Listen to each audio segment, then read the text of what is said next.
दोस्त हज़रत मौलाना अब्दुल नूर साहब, सूबाई दीन तालीम बोर्ड के बहुत ही मुअक्कर मुअज़्ज़ज़ सदर महतरम हज़रत मुफ्ती साहब और मेरे तमाम रफ़ाक़ाए कार, मैंने सबसे पहले मैं अल्लाह रब्बुल इज़्ज़त का शुक्रिया अदा करना चाहूँगा कि अल्लाह ताला ने आज मैं अपनी ज़िंदगी की कहता हूँ एक ऐसी मोड़ पे पहुँचा हुआ हूँ, लग रहा है मुझे, वो तो हकीकत कल पता चलेगा कि लंबे ज़माने से कम 10 साल का वक्त हो गया, एक फ़िक्र, एक तड़प, बल्कि एक सवाल दिल में था।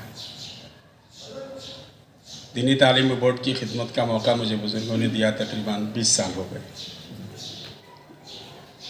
और मुझे मेरे बचपन का वो वक्त याद है जब हम प्राइमरी स्कूल में मकतब में पढ़ते थे। तो हमारे यहाँ 2 बुज़ुर्ग थे, दोनों अल्लाह के प्यारे हो गए बहुत ज़माने के। एक मेरे मकतब के उस्ताद भी रहे हज़रत मौलाना सिद्दीक़ अहमद साहब रहमतुल्लाह अलैहि, हाफिज़ तज़म्मुल साहब को जानते होंगे कुछ लोग, उनके वालिद महतरम। और एक मौलाना अहमद रशीद या अब्दुल रशीद साहब थे, वो जमुना मुख के थे। इन दोनों बुज़ुर्गों को मैंने अपनी आँखों से देखा और ख्वाब की तरह याद है। ये दोनों हवाई चप्पल पहन के कम्युनिस्टों की तरह कंधे पे बैग लटका के सुबह अपने घर से निकलते थे और मीलों पैदल सफ़र करके गांव-गांव जाके लोगों से मकतब कायम करवाते थे। से 1966-67 की बात है, 70 की दहाई में ये मंज़र मैंने देखा। और इसके बाद जब मुझे इस खिदमत की ज़िम्मेदारी दी गई तो मैंने इस काम को और करीब से देखने की कोशिश की और फिर हमने एक मंसूबा बनाया कि भाई आसाम के वो इलाके जहाँ अब तक मकतब कायम नहीं हो पाए हैं, उन इलाक़ों के अंदर मकतब को कायम करना है। यहाँ मेरे काफ़ी सारे रफ़ाक़ाए कार बैठे हैं। हमारे बुज़ुर्गों की दुआओं से और इन हज़रात की मेहनत से पहले साल हमने ये तय किया था कि 1 साल के अंदर हम उन इलाके ऐसे गांव के अंदर 60 मकतब कायम करेंगे। हमने काम शुरू की तो अल्हम्दुलिल्लाह 1 साल में 100-150 मकतब कायम हो गए। अच्छा, वो इलाके ऐसे हैं जब हमारे लोग पहुँचे, खुद मैं भी, तो लोग पूछते थे, हुजूर मेरे बेटे को मकतब में पढ़ने दूँगा, आप मुझे दोगे क्या? ये सवाल होता था।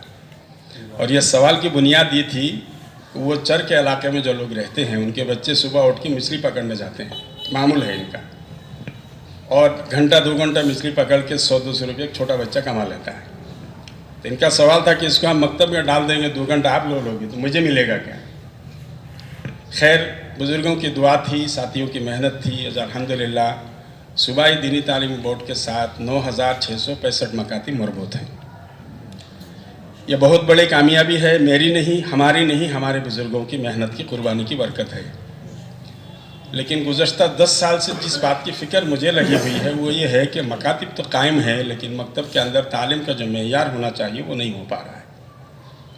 इसके लिए बहुत सारी स्कीमें हमने चलाई, तदरीबुल मुअल्लिमीन का स्कीम, मिसाली दर्स का स्कीम, फिर मुकाबला इम्तिहान, बहुत सारी प्रोग्राम है हमारा। लेकिन मसला ये था कि हमारे यहाँ निज़ाम पहले से ये चला रहा था कि मकतब के अंदर एक मुअल्लिम होता है, कम से कम बच्चे जिस मकतब में होते हैं 50 बच्चे होते हैं और ज़्यादा 150-200 तक बच्चे होते हैं। जमातें 5 होती हैं, किताबें वही हम लोग निसाब पढ़ाने के लिए कहते हैं, जिसकी वजह से मुअल्लिमीन इस बात को अपने कब्ज़े में, अपने गिरफ्त में नहीं ला पाते थे।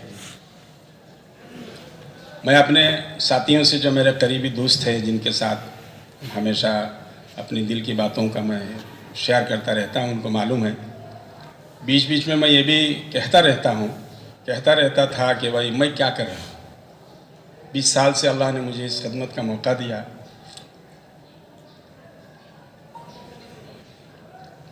लेकिन ख़ुद मेरा ये एहसास नहीं बल्कि यकीन के साथ कि मेरे से तो कुछ हो नहीं रहा है। मैंने कई मरतबा अपने बुज़ुर्गों से इस बात की पेशकश की कि मुझे इस बड़ी जिम्मेदारी से हटा करके किसी आदमी के यहाँ बिठाया जाए, मुझे उसके साथ कर दिया जाए ताकि मैं उसके साथ काम करूँ और जिम्मेदारी अपने ऊपर ना हो। लेकिन बुज़ुर्गों की मोहब्बत, बुज़ुर्गों का प्यार, इनकी नेक नज़र थी। बहरहाल अल्लाह ने वो दिन दिखाया। अल्लाह ताला जज़ाए खैर दे हज़रत कायद मिल्लत महतरमात बरकातुहुम को। हज़रत का अचानक एक दिन सुबह मुझे फ़ोन आया कि मैं कल बांग्लादेश जा रहा हूँ आसाम होकर के, और मुझे 1 घंटे का टाइम है मेरे पास। मैं एयरपोर्ट उतर के वहाँ एक बॉर्डर है श्रीलंका उधर मेघालय में, वहाँ जाऊँगा। बीच में मेरे पास 1 घंटे का टाइम है। आप अगर सूबाई जमीयत के ज़िम्मेदार को बुला सकते हो तो 1 घंटा उनसे बातचीत हो जाएगी। खैर अल्हम्दुलिल्लाह इत्तेफाक से मौलाना बदरुद्दीन आजमल साहब भी आसाम में थे, वो धूड़ी की तरफ। हज़रत से मैंने बात की, 4-5 हमारे जो अहम ज़िम्मेदार जमा हो गए गुवाहाटी में। 1 घंटे की मीटिंग रही हज़रत के साथ। फिर हज़रत नाश्ता करके निकल गए। उसी मजलिस में, इसी मौका में मैंने हज़रत से मकातिब के सिलसिले में तज़किरा किया। चूँकि हज़रत मकतब के सिलसिले में हमेशा मेरी रहनुमाई करते रहे, तो मैंने कहा कि हज़रत ये हाल है, मुनज़्ज़म मकातिब जो मरकज़ की तरफ से जिस बात को चलाई जा रही है, ये तो हम इसके ऊपर काबू नहीं पा रहे हैं, तो इस सिलसिले में कोई रहनुमाई की ज़रूरत है। उस वक्त मौलाना खालिद साहब के साथ मेरे जान पहचान था, तो मैंने कहा कि मौलाना खालिद साहब को अगर 1 हफ़्ते के लिए भेज दे तो थोड़ी सी रहनुमाई उनसे हम लेंगे।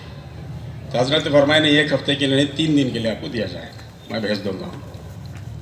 फिर मौलाना खालिद साहब आए, मौलाना अब्दुल नूर साहब बैठे हुए, उनके ज़रिए से हमने इनको लिया और 3 डिस्ट्रिक्ट में हुजाई, नौगांव और दरंग, मरीगांव तो नहीं गए, तो शायद 3 डिस्ट्रिक्ट में इनको मकातिब दिखलाए। फिर इन्होंने बड़े हफ्सारा अफजाई की हमारी, अल्लाह इनको जज़ाए खैर दे। मौलाना ने कहा कि भाई देखिए, आपके मकतब में मुनज़्ज़म मकतब का आधा काम हुआ है, बाकी आधे काम को आप थोड़ी सी तरतीब कर देंगे तो आपके सारे मकातिब बहुत आसानी से मुनज़्ज़म हो सकते हैं। इसके बाद कई प्रोग्राम हुआ। इस बार अल्हम्दुलिल्लाह आप हज़रात की आमद हुई।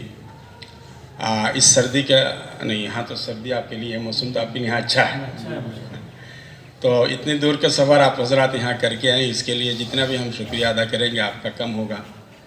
आप हज़रात की खिदमत के लिए हमारे पास वो सलाहियत भी नहीं है, वो इंतज़ामात भी नहीं है, इसके बावजूद इतना लंबा वक्त लेकर के, 1 हफ़्ता का वक्त लेकर के आप यहाँ तशरीफ़ लाए हैं।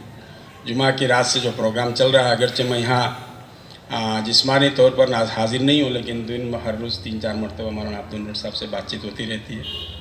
मैं सब मालूम कर रहा था, मुझे बड़ी खुशी है और उम्मीद इस बात की है कि इंशाअल्लाह अब हमारे लिए एक नया रास्ता खुलेगा इंशाअल्लाह। ये जो मजमा अभी मौलाना हाफिज़ आसिम साहब आए थे, तो हज़रत ने ये बात रखी, वो भी 1 दिन का प्रोग्राम था। पहले दिन आए, दूसरे दिन रात चले गए। वो भी हज़रत के मशवरे से हुआ था। हज़रत ने कहा था कि भाई मुझे लग रहा है कि आसाम में मकतब का जो काम हो रहा है, इसकी सही रिपोर्टिंग नहीं हो पा रही, आप हाफिज़ आसिम अब्दुल्ला साहब को बुला लीजिए। तो मौलाना हाफिज़ साहब से बात की तो उन्होंने कहा कि मौलाना मैं रात 10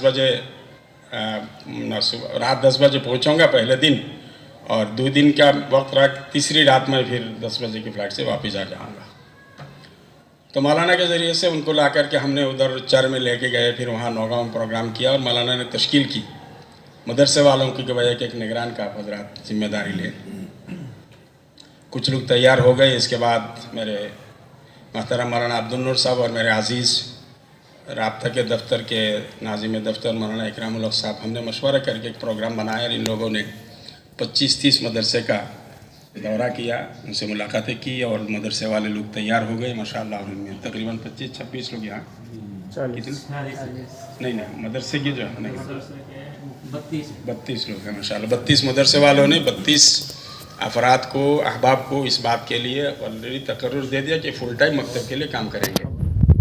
और हमने मेहनत हमने की, लेकिन उम्मीद नहीं थी कि इतनी जल्दी में इतनी बड़ी कामयाबी हमको मिल जाए इस कम वक्त में।